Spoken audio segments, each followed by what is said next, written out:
Баршаңызға қайырлы күн. Сіздермен керемет өте дәмді шығатын және әрдайым тура дәл шығатын блинчиктің рецептімен бөлісетін болам. Ол үшін алдымен қант пен жұмыртқаны жақсылап миксерлеп аламыз. Миксермен араластыру міндетті емес, венчикпен араластырсаңыздар да болады.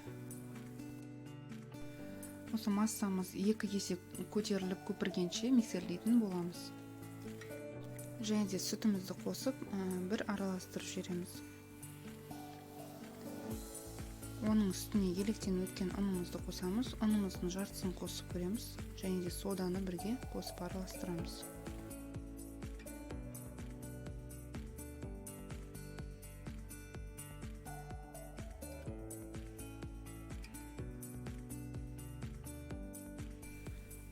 Және де жақсылап араластырып, оның үстіне сұйық майымызды қосамыз.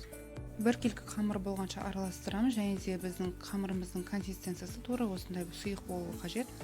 Ол 1-2 минут тұрған соң өзі қоюланатын болады. Артық ұн қоспаймыз. Мінекей осындай болып тесікшелермен әдем болып шығады. Жасап көріңіздер, сіздерге ұнайды деген сенімдемін. Бір дегеннен шығатын блинчик. Дәмі деген өте керемет болып шығады.